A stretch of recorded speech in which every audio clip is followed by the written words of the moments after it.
ñu ne Blaise Diagne tëj na Léopold Sédar Senghor dañ koy jox militaires yi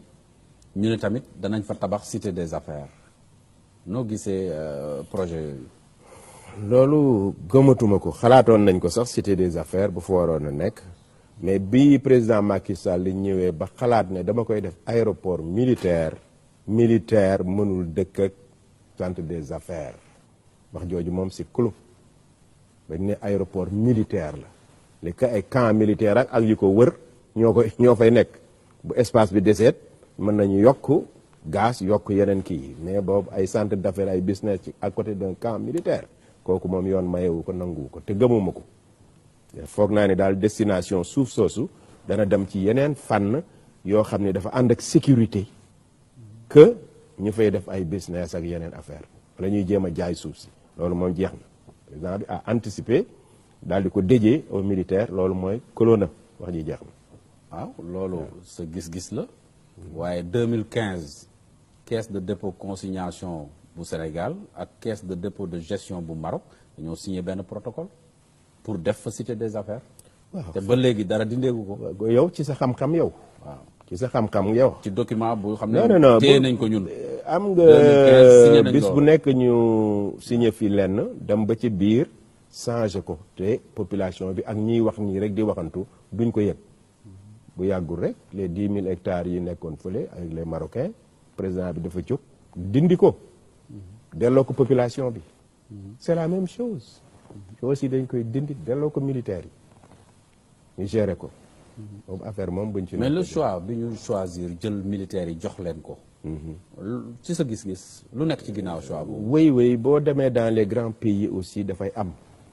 aéroport militaire aéroport administratif boo xam ni da ngay gis visite présidentielle benn président war a ñëw ñu wàccee ko foofu moo am ay réfugiés yi ñu indi moo am ay yeneen affaires yoo xam ne ci aéroport boobu la ñu ko déjee ñoo fa war a dem ndax sécurité bi ndax ñu daal di leen fa wàccee loolu dafay am aéroport militaire ou aéroport administratif ñaari baat yëpp mën nañ ko wax looloo tax aéroport boobu daal nañ ko fa bàyyi defaraat nañ ko ba mu rafet ndax bu fekkoon ne dañ ko noonu a sànq duñ ko defaraat ba mu rafet def ci ay milliards bañ koy defar nga war a xam ni kii kenn du ko tëj yëpp nit ñi seetlu woon nañ ko xam nañ ne defaraat beeg yëpp am na luñ ci am mais nag la nga signé woon ak waa ji ne ko yow rek doo yaa fi nekk doo am wujju kooku loolu aussi il faut ñu respecter ko ba gis lu koy dindi daal noonu laa gisee affaire bi te am naa yaakaar ne aussi état bi noonu la ko gisee. waaw mais am na ñu naan aéroport bi boo gisee ñu jox ko militaires yi c'est vrai que dina am problème de sécurité boo xam ne xëy na dana ko régler parce que ci contexte su terrorisme lañ nekk ci contexte su yoo xam ne adduna bi yëngatu na gis nañ fi ay attentats ñu ngi li ñu naan on touche du bois Sénégal yàlla nga ko ci musal ba léegi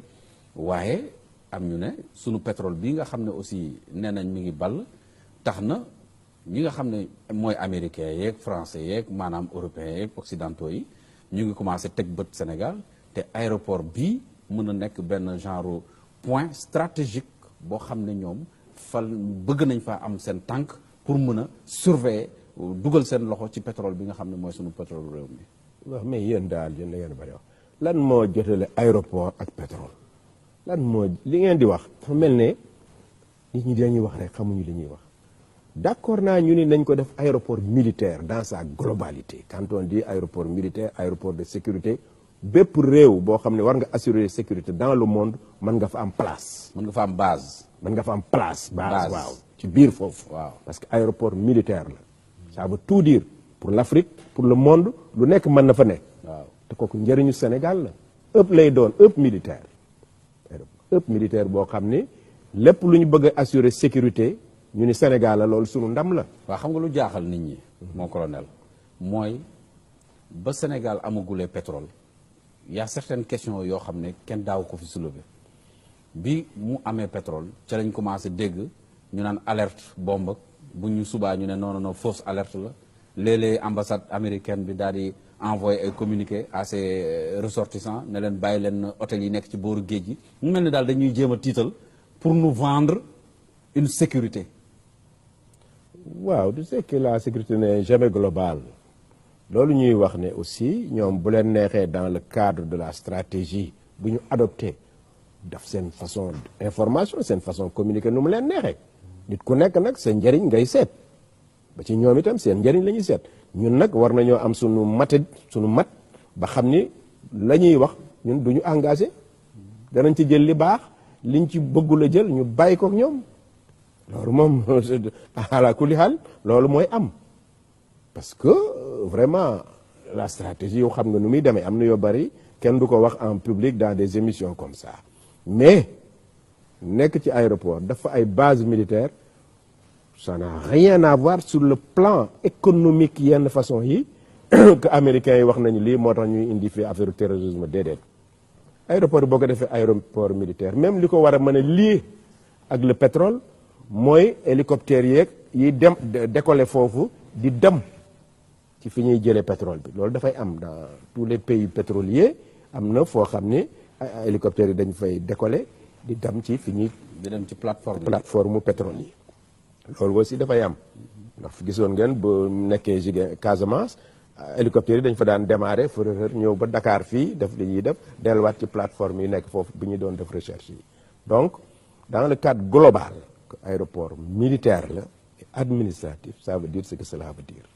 nekk fi nag di xolli gunóor moom du ko du suñu wàll waaw léegi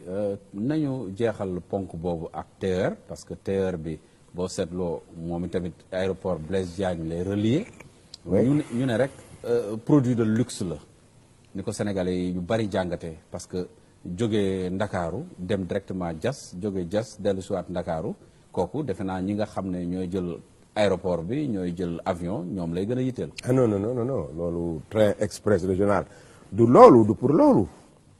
le train express régional man d'ailleurs dama ne woon d'accorduma ci TER je l'aurais appelé RER c'est un réseau. comme la nekk Paris. c'est un réseau comme li nekk Paris du benn train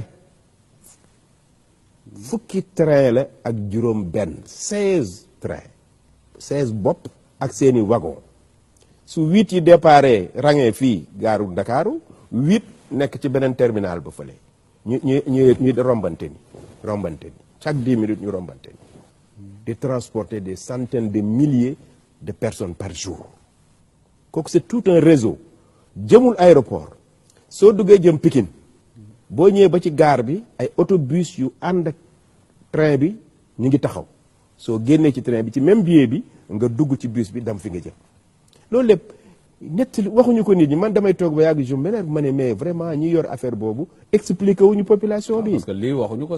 ko Sénégalais yi. damay dégg naan benn train buy jar 500 millions de machin je dis mais ça ne va pas non c'est 16 trains là c'est un réseau accompagné de ay bus rapides le tout moom mooy formé li ñuy wax TER train express régional mais train boobu kon dañ ci waroon def S ce sont des trains express loolu aussi je pense que ñi ko yor waa APIX ñi ko yor war nañu gën a mën a leeral nit ñi ba mu leer seen bopp pour que population bi comprendre na seen njëriñ la muy taxaw Pikine di taxaw Yëmbal fu nekk dafay taxaw ay bus yi taxaw. kon yow ci sa gis-gis xalaat nga ne kiy jaay jën kay jaay soble kay jaay leneen bëgg a dem marché Thiaroye bu ko nee jóge gaaru Dakar mën na faa dem. day dem foofu ko jóge dëkk Grand Dakar day dugg dem Colobane dugg dem ci TER bi bu wàccee autobus bi jël ko yóbbu ko fi mu jëm ci même billet bi c'est ça le réseau mais les gens l'ont peut-être mal expliqué. mbaa prix yi du. non les prix non clientèle boobu mën nañ leen dàq ak prix. non bu doon loolu la ñuy jaayee duñ ci génn donc bu doon loolu dama lay wax rek bu doon loolu autobus bi départ Dakar fii di dem AIBD duñ ko fayeeku téeméeri dërëm fii ba AIBD téeméeri dërëm ci bisu Dakar dem dikk yi donc TER bi xam nga mooy gën a yomb loolu lépp ni dañuy wax rek xamuñu li xew te manque de communication bi nga xam ni wala ni ñuy communiquer baaxul président Macky foofu moom amu fa chance parce que ñi ngi koy communiquer duñu communiquer li war parce que xoolal li nga xalaat xëy na ñeneen population yi loolu la ñu xalaat. Sénégalais yu bari nii non c'est pas comme ça. ñoom TER lañ dégg. non c'est pas comme ça te TER bi ñu dégg nee nañ leen day jógee Dakar. non ca gaar ba dem ca Diass ca aéroport ba. li ñuy théâtre fii ci télévision yeeg yooyu daal. seen chaîne télévision yi waroon ngeen leeral loolu. wane réseau bi ni mu mel wane bus yi ànd ak train yi wane nombre de train yi fu ñuy départ ak fu ñuy jëm lépp leer am nañu les moyens de communication nécessaires ñoom itam nañ jël moyens yi fay leen ko yéen ngeen wane ko nit ñi sinon toujours nit ñi dañuy def ni communiquer mal communiquer c'est pas bon loolu moom erreur la bu mag ci wàllu système bi foofu moom faay la fa moom vraiment communique pas bien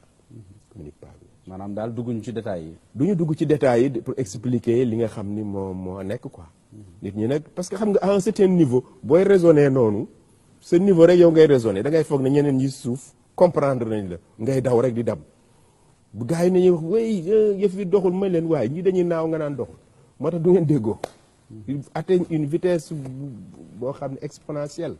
par rapport ak dégg-déggu population bi nekk le petit peuple quoi te loolu petit peuple bi nag la ñuy liggéeyal kon nag il faut ñu wax leen ba ñu comprendre ñun de man de loolay suma rôle man je communique je parle je explique ci yu bëree bëri pour que nit ñi mën ko comprendre